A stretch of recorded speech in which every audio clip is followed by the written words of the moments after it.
Some things are believed because they are demonstrably true, but many other things are believed simply because they have been asserted repeatedly, and repetition has been accepted as a substitute for evidence. This is the first sentence in Thomas Sowell's book, Economic Facts and Fallacies, and nowhere has this been as true as it is in South Africa. This is particularly true of the mainstream narrative perpetuated by politicians and so-called thought leaders. The problem with this narrative, however, is that it isn't as easy as you might have thought to hold those who perpetuate it accountable, because the staying power of political fallacies are harder than it seems. Let me explain.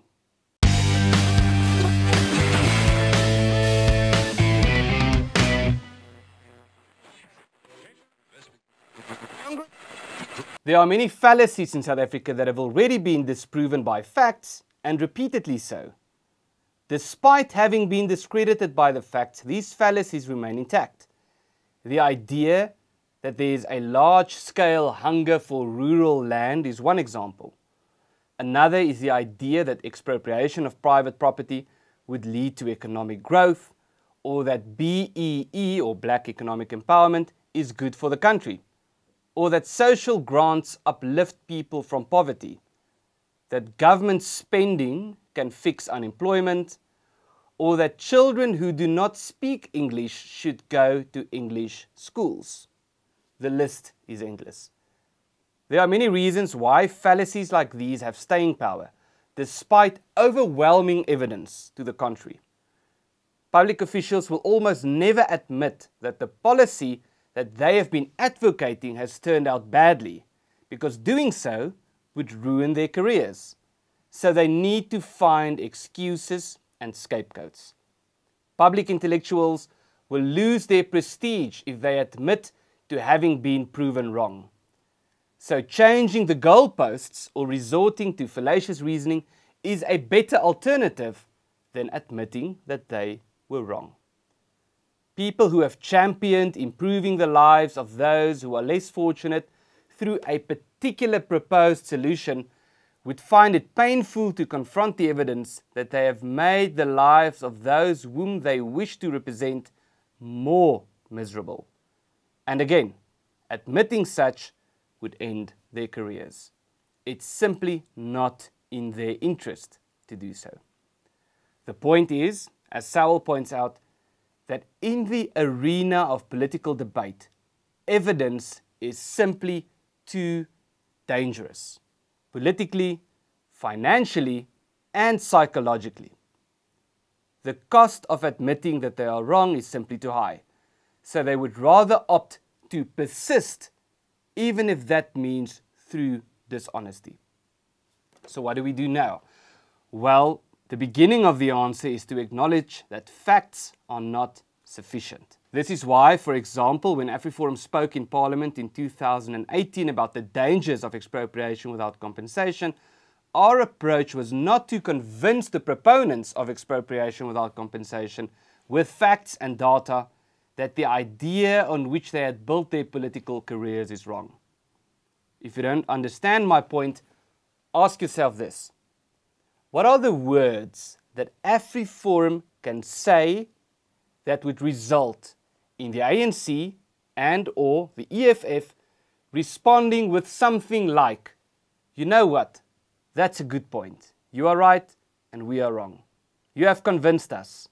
We are going to change our policy. The answer is that there are no words that could achieve this, no matter how compelling the facts and how strong the arguments.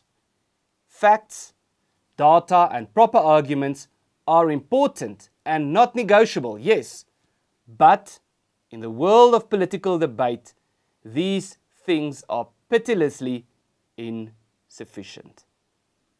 This is why Robert Greene writes in the 48 Laws of Power that you win with your actions, not your arguments. Greene's law is that we ought to demonstrate the correctness of our ideas not through what we say, but through what we do. This is why Balthazar Gracian said that the truth is generally seen but rarely heard, and why Benjamin Disraeli said, in society nothing must be discussed, give only results. Does this really mean that we should actually never argue with anyone? Of course not. The power of public debating lies not in convincing your opponent, but in convincing spectators who are actually open to be persuaded.